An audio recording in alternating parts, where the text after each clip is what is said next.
Vamos ver então as dorsalgias, tá? E as classificações, como a gente pode classificar, né? A gente sabe que a dor lombar, ou a dorsalgia, ou a cervicalgia, a gente tem, também pode classificar elas não só quanto a etiologia, mas também quanto a temporalidade.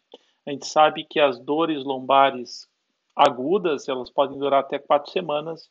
De 4 a 12 semanas, aí a gente pode dizer que as dores lombares podem ser ditas subagudas, e acima de 12 semanas a gente pode dizer que essas lombalgias elas podem ser então ditas crônicas. Mas especificamente, não vendo o aspecto temporalidade, a gente tem que classificar contra os aspectos fisiológicos ou fisiopatológicos aí. Uma coisa é a gente ter dorsalgia, uma dor lombar pura, ou eventualmente até uma dor lombar mecânica, que a gente chama, tá? Então, são estruturas que estão envolvidas próximo ao local da dor. Então, é a musculatura que a gente vai e palpa e o paciente tem dor, é o espasmo muscular, é a contratura. Tá? Geralmente, isso é aquela coisa do final de semana: foi carregar um sofá, foi arrumar grama, foi empurrar um carro, foi trocar um pneu, foi fazer um aspecto abrupto e fica com aquela dor lombar. Principalmente aqui que os pacientes nos relatam aquela dor que trava. Essa dor, não consigo mexer minhas pernas. Mas não consegue mexer as suas pernas por quê? Por causa de dor? Por causa de dor. Força eu tenho mobilidade nos membros inferiores, mas eu tenho força nos membros inferiores, mas eu não consigo ficar em pé, eu tenho que ficar deitada, porque a dor é tão intensa. Então, essa é uma contratura aguda, isso é uma ruptura, é um espasmo muscular, tá? Geralmente por uma atividade abrupta. Então, é aquela coisa aí de final de semana, né? De fazer um esforço excessivo, de carregar um peso excessivo, ou de fazer algum tipo de atividade errada, por exemplo, erguer peso dessa forma, são aquelas coisas de final de semana que a gente acaba vendo os pacientes aí, tá? A maioria dos pacientes que se apresenta com dor lombar primária, né, nas emergências, tem o que a gente chama de dor lombar não específica, tá? Esses pacientes, tipicamente, eles melhoram aí em algumas semanas, dando água, dando Tilenol, dando anti-inflamatório, né? Então, muitas vezes, a gente nem precisa intervir muito. Mas menos aí de 1% desses pacientes têm aí etiologias sistêmicas um pouco mais graves, como infecções, como malignidade, e menos de 10% vão ter lesões mais graves ainda de outras etiologias, como uma fratura, uma radiculopatia, uma estenose do canal medular. Então a gente tem que tomar, assim, a grande maioria dos pacientes que nos procuram na emergência, a grande maioria dos pacientes que estão lá são pacientes que têm o que a gente chama de dor lombar não específica, ou dor lombar pura, que a gente chama, tá? Então, prestar atenção nesses aspectos, né? Então, o diagnóstico diferencial, uma coisa é a gente ter dor lombar pura, uma outra coisa é a gente ter uma dor irradiada, uma radiculopatia, uma lesão aí de raiz nervosa, uma doença ou doenças associadas, aí o diagnóstico diferenciais. É uma pielonefrite que muitas vezes pode ser confundida com uma lombalgia. É uma pancreatite que dá dor realmente no dorso. É um abdômen agudo que pode dar dor lombar associada. Ou é uma neoplasia metastática que pode estar dando essa dor lombar aí. Tá? Então, causas de dorsalgia ou até cervicobraquialgia ou até cervicalgia. Então, a gente tem as ditas as anomalias congênitas, o trauma, que vão ser as fraturas, né, ou até a ruptura muscular, alguma outra alteração. As doenças discais lombar e cervical, a gente pode colar aqui, botar cervical junto aqui, tá? Distúrbios degenerativos, infecções. Então, são 5 categorias importantes de causas de dorsalgia. E cada uma delas vai ser encarada de uma forma diferente, uma abordagem clínica diferente, um tratamento específico para alguma delas. O que a gente vai ver agora nos próximos slides é como a gente faz o diagnóstico e o que chama atenção para cada uma dessas estruturas. Então, a espondilólise é uma das anomalias congênitas da coluna, comuns, geralmente associadas aí a trauma de repetição, a pacientes que fazem atividade física extenuante, desportistas, por incrível que pareça, né? É a principal causa de dor lombar em adolescente, muitas vezes. Na verdade, é a ruptura aqui do pedículo, né? Que se chama pars articulares.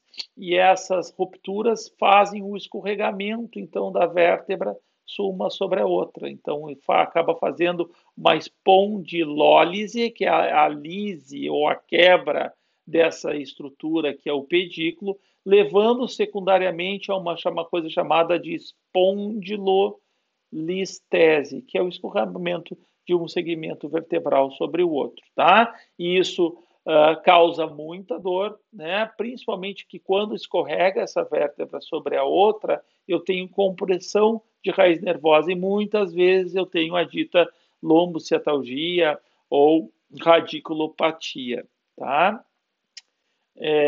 Então, aí secundário aí a espondilólise, eu tenho a espondilolistese, que é isso, que é esse escorregamento aqui de uma vértebra para outra, né? Então, as causas traumáticas, degenerativas, muitas vezes quando a gente opera uma hérnia de disco, isso pode acontecer. Há quadros infecciosos, de cites, osteomielites, também são causas comuns aí de a gente ter a espondilolistese, né? E aí sim causando aí a compressão de todo o sistema que entra aqui por dentro do canal medular e acaba fazendo um estreitamento e compressão, principalmente foraminal e das raízes nervosas secundárias, tá? Então, uma causa de anomalia congênita da coluna, tá?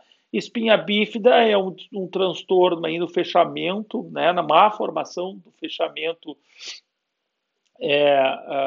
o fechamento da linha média, tá? Então, a falha do fechamento dos arcos, os arcos vertebrais geralmente causa dor lombar, mas na maior parte dos casos é assintomático. Geralmente a gente procura, o paciente tem uma hérnia de disco e a gente acaba vendo isso, mas não tem muita associação, né? Isso é uma espinha bífida oculta, bem diferente de uma espinha bífida aberta que a gente vê ao nascer, que é a mielomeningocele, que tem abertura aí para o exterior, e isso tem que ser corrigido cirurgicamente o quanto antes, tá? Outra causa de anomalias congênitas da coluna é a síndrome da coluna ancorada, ou também chamado de tetrad cord, né? Que é, na verdade, a medula fica presa, né? Não tem essa retração, o filo terminalis fica preso, é um distúrbio progressivo da cauda equina, geralmente num adulto jovem ou desenvolvimento que começa com sintoma de dor perineal ou perianal, tá? Porque essa medula vai ficar retraída. Geralmente ela acaba em L1, L2, a gente vai ter o posicionamento dessa medula em L3 e L4 com estiramento desse segmento.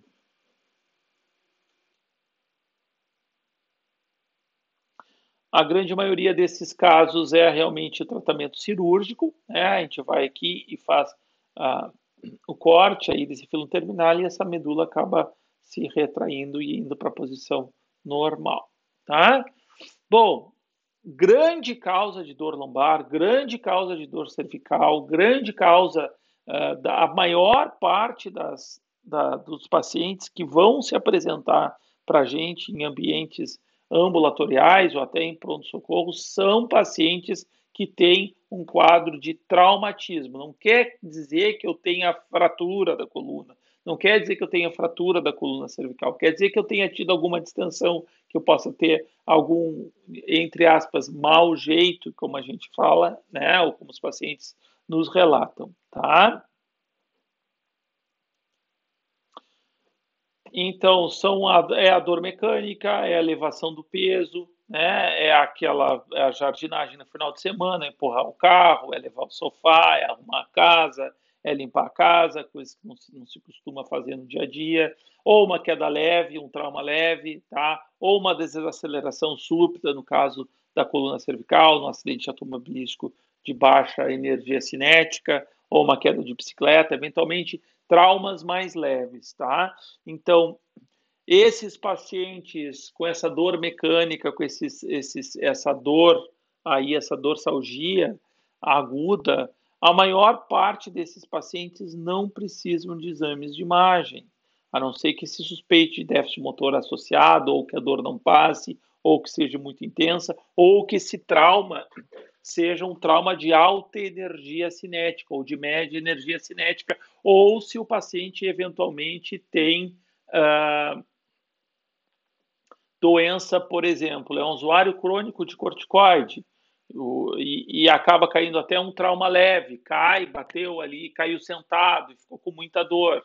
Ah, caiu de 2 metros de altura. E, bom, gente, isso não é um trauma leve, né? Isso tem uma altíssima energia cinética. Esse paciente tem que ser submetido a um exame de imagem, pelo menos, né? Então tem que ter um pouco de bom senso. Metade da vida médica de vocês é bom senso, tá? Se a gente tiver bom senso, 50%, 60% dos problemas estão resolvidos na medicina. Tá? Claro que fraturas mais graves, acidente automobilístico, queda de grande altura, osteoporose, história de câncer, a gente tem que pensar em fraturas, né, da coluna vertebral, tá? Então, tá atento aí, de novo à anamnese e ao exame físico desses pacientes que são fundamentais para esse diagnóstico diferencial, tá? Ou tenho algum outro entorse, alguma outra queda. A segunda causa de dorsalgia, que é muito comum, é a doença discal lombar, né? O que a gente vê, eu tenho uma hernia de disco, a minha é uma protrusão, não, a minha é uma extrusão, não, a minha é um abaulamento. Que diabo é isso, né? A gente sabe a causa específica aqui da hernia de disco, a gente sabe por que ela acontece, a gente sabe quais são os fatores associados, muitas vezes não, né? Uma causa, etiologia, a gente sabe que tem aspectos genéticos associados, a gente tem essa predisposição, a gente sabe que a obesidade pode ser um grande contribuidor, a gente sabe que o tabagismo, a atividade profissional, tá? Principalmente a gente tem os níveis L4, L5, onde a gente tem mais essa sobrecarga, então, aqui na coluna lombar, aqui, né, onde a gente tem muitas vezes todo o peso que acaba assim incidido sobre o segmento lombosacral. Tá? A gente sabe que 30% tem uma protusão discal, né, fiscal, é discal aqui, mas é assintomática. Então, não é o fato de o paciente ter uma protusão discal, ter um abalamento discal, que seja a causa dessa dor lombar dele. Tá? Ele pode até ter limitação para certo movimento, mas entre a gente ter um aspecto causa e efeito é bem distinto. Né? A gente sabe que em algumas circunstâncias a doença discal lombar ela pode fazer um acometimento de raízes nervosas. Por exemplo, entre L4 e L5, se eu tiver uma hérnia de disco que saia realmente, comprima a raiz de L5, a raiz adjacente a esse segmento. Tá? Então, também tem cuidado na hora de avaliação dos pacientes. Claro que no exame físico é importante, principalmente se a gente tem alteração motora, prestem atenção em alteração sensitiva associada a isso, é um sinal de lesão radicular, isso é uma radiculopatia. Tá? Então, eu vou ter uma distribuição sensitiva, vou ter alteração da força do ilho pessoas e do quadríceps femoral. Na verdade, esse segmento L2, L3, ele é mais associado com o nervo femoral, tá? E a sua distribuição sensitiva é mais na face anteromedial, anterolateral e mais medial da coxa, tá? Então, essa distribuição mais comum. A raiz de L4, ela é a dorsoflexão tibial anterior, né, que está alterado. O reflexo, geralmente, é o patelar que está associado com essa alteração, e a distribuição sensitiva é distal, bem na face mediana da perna. Tá? A distribuição de L5 já é também um pouco na dorsiflexão e na abdução aí da perna, no glúteo médio, no extensor dos dedos, tá? Faz a extensão dos dedos. Reflexo, a gente não tem uma topografia específica e ele é mais na face lateral da perna e medial do membro do pé acometido. Tá? A raiz de S1 talvez seja mais fácil, porque é o reflexo é o Aquiles, não, então só tem o S1, tá? Então a extensão do pé, o fibular longo, né? E o glúteo máximo também são os músculos acometidos que são inervados aí por esse segmento. A distribuição sensitiva ela é muito mais lateral e da perna, látero-distal, na verdade, da perna, e a distribuição em membros no membro inferior, óbvio, ela é muito mais na face lateral do pé, tá? A distribuição, a dor no calcâneo é específica aí da raiz de S1 acometida. Então, são algumas dicas aí no exame físico, na anamnese, que possam nos chamar a atenção. Tem duas síndromes nas doenças discais lombares que chamam a atenção e são importantes. Uma é chamada síndrome do cone medular, aonde eu tenho lesão e especificamente do cone, e fala cone medular, porque eu estou pegando alguma parte da medula. Se eu pego alguma parte da medula, isso é uma síndrome do primeiro neurônio motor.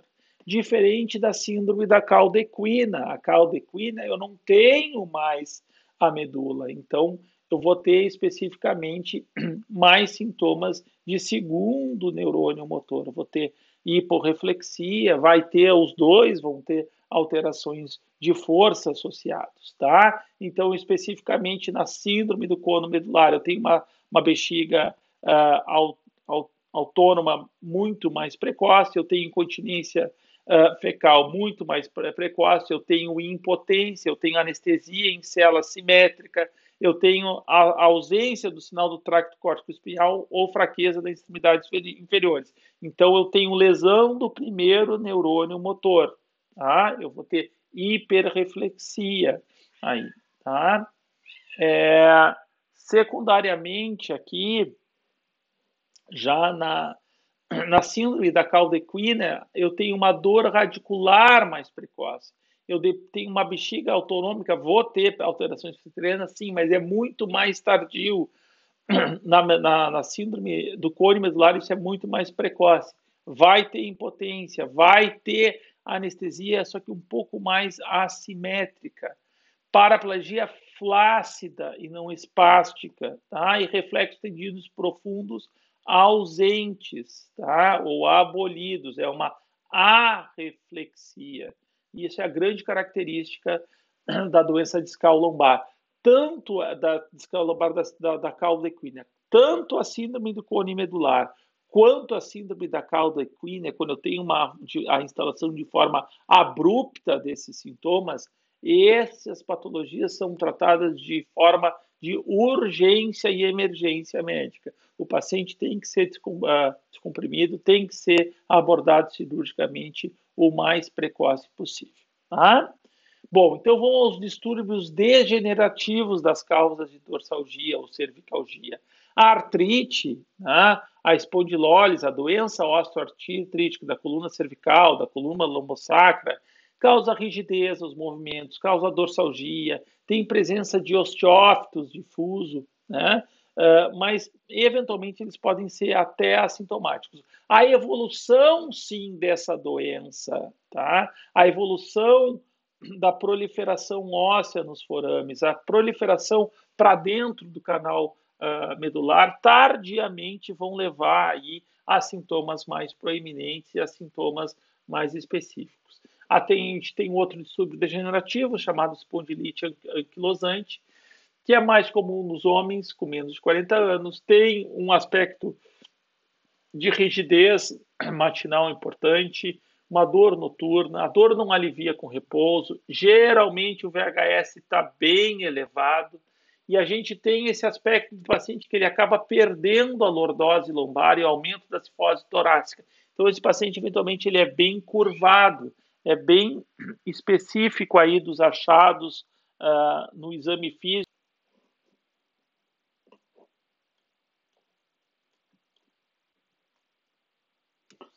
Então, a gente também tem aí a chamada estenose do canal medular, né, que geralmente a gente vê nos pacientes com mais idade. Então, esses processos degenerativos, às vezes a artrite reumatoide, acaba levando à proliferação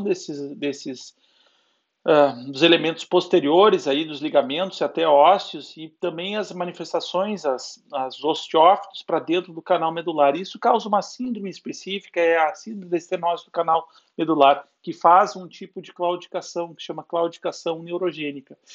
Um paciente caminha e trava por dor lombar, né, ou por perda de força progressiva. Então, é uma doença também que vale a pena a gente lembrar. Os quadros infecciosos, aí dentro a gente tem que lembrar aí o mal de Pote, né, tuberculose óssea, né, causando osteomielite. Tá? As discites, os abscessos também chamam a atenção e são de relevância clínica muitas vezes, mas a gente tem que pensar, a gente tem que investigar, né, a gente tem que saber as causas clínicas aí do que o paciente está sentindo. Tá? As discites geralmente num quadro hematogênico, inespecífico, nos pós-operatórios, geralmente tem um VHS bem elevado e proteína C reativa elevada, pode ser inespecífica uma discite. Tá? Eu tive agora há pouco um caso de uma paciente bem jovem com uma discite espontânea, sem etiologia alguma, sem cirurgia, sem nada. Tá?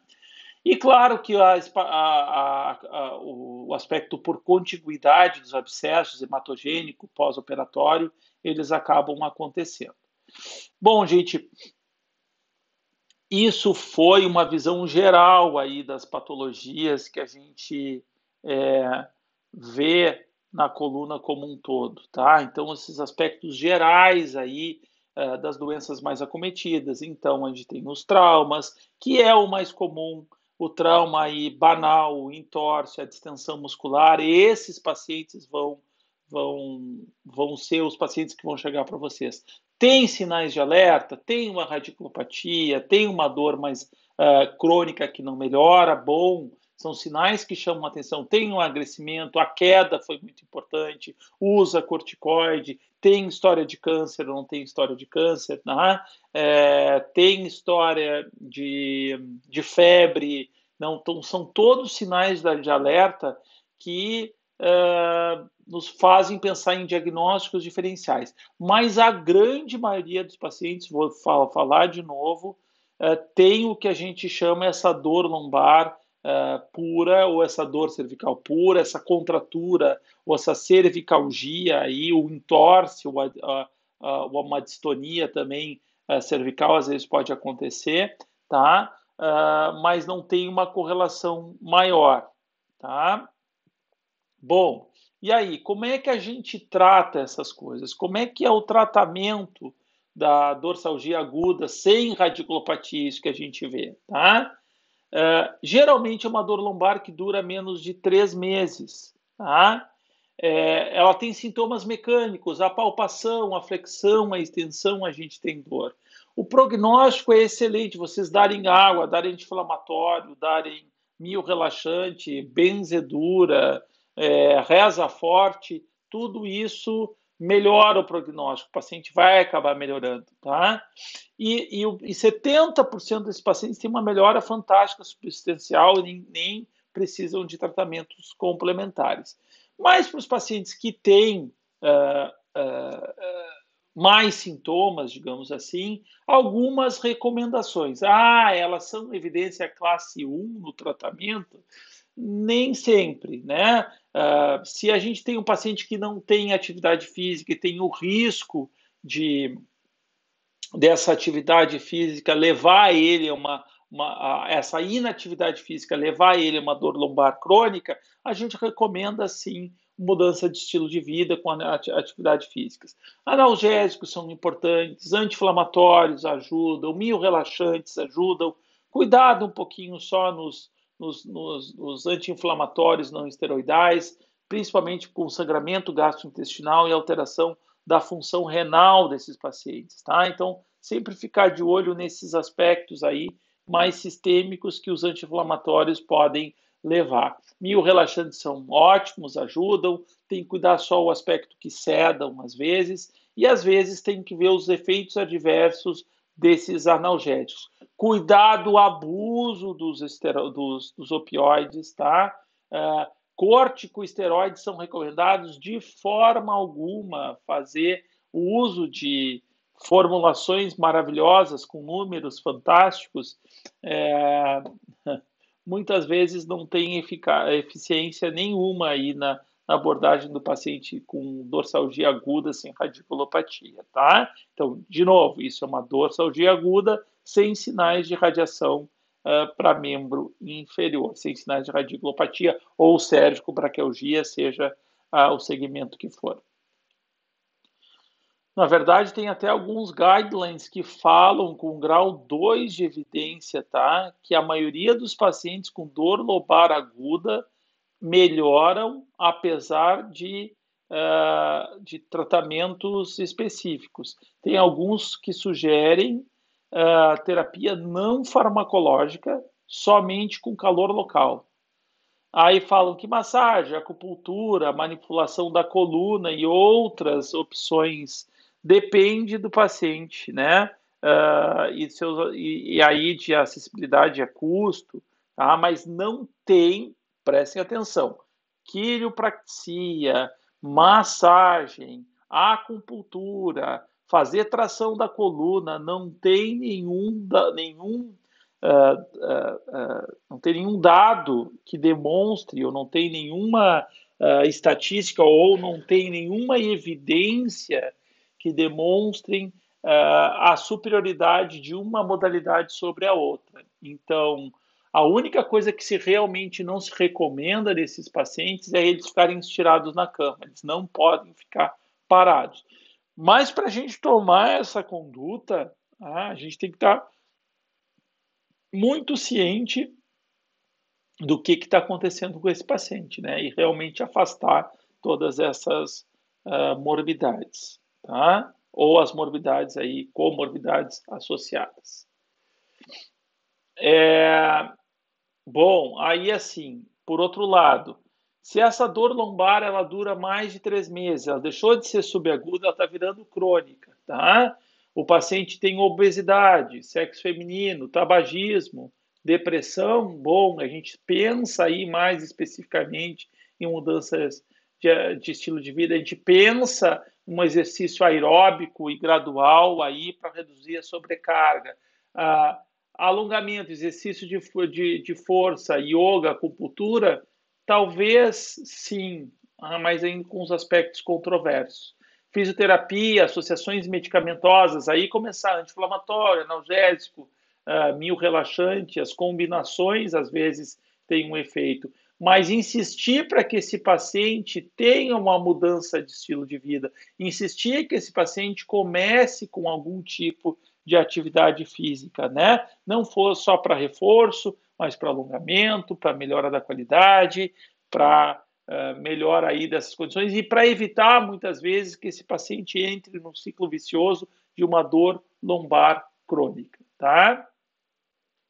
Por outro lado, dorsalgia crônica com radiculopatia ou cervicalgia crônica com cervicobraquialgia, com um disco herniado, se ele tem uma síndrome ciática, se ele tem uma cervicobraquialgia, e se ele principalmente tem alterações no exame físico e na imagem, a gente tem que ter um pouquinho mais de cuidado com esses pacientes, porque nem todos esses pacientes necessitam de cirurgia.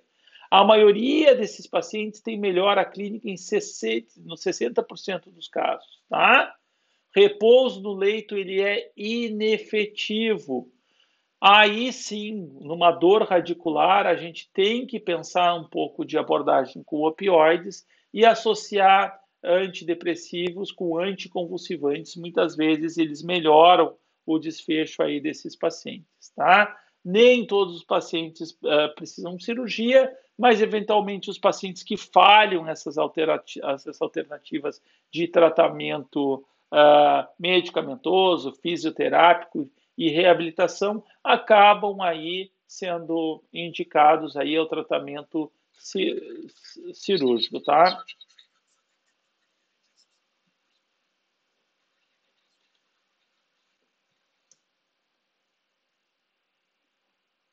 Então, isso é só um vídeo aqui para demonstrar para vocês aí os aspectos aí de como é uma cirurgia, de como é um disco herniado, onde tem uma compressão de uma raiz nervosa, como se faz uma chamada microdissectomia, que isso até está caindo um pouco ainda, não ter caído em desuso, mas tem técnicas mais modernas que são técnicas endoscópicas agora, tá?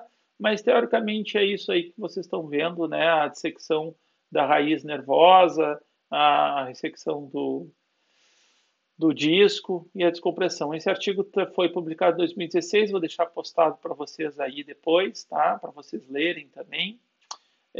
Mas, gente, não tem muito mistério aí nas cervicalgias e nas cervicobraquialgias, nas dorsalgias, nas lombociatalgias, tá? Algumas recomendações importantes, né? Aí especificamente no tratamento desses pacientes, é o uso criterioso dos analgésicos, né? O uso criterioso dos anti-inflamatórios, tá? Cuidar aí os mio-relaxantes, a gente pode usar o uso dos mio-relaxantes. De novo, nem todos os pacientes são indicativos de cirurgia, mas geralmente os pacientes refratários. Um aspecto mais contemporâneo do tratamento, cada vez menos se aborda o paciente cirurgicamente, cada vez mais a gente tenta dar opções terapêuticas minimamente invasivas, como infiltrações da coluna, bloqueio do gânglio da raiz dorsal, bloqueio das facetas articulares, bloqueios radiculares difusos. Mas, muitas vezes, quando o paciente não tem mais as opções ou essas opções se acabam, não quer dizer que o paciente não seja abordado cirurgicamente. No aspecto clínico, o que eu vou ressaltar aqui para vocês? A importância da anamnese e, principalmente, gente, alerta para esses sinais de diagnósticos diferenciais. Febre, dor que não passa, história de câncer, uso de corticoide, idade avançada, astenia, déficit motor agudo ou déficit motor progressivo.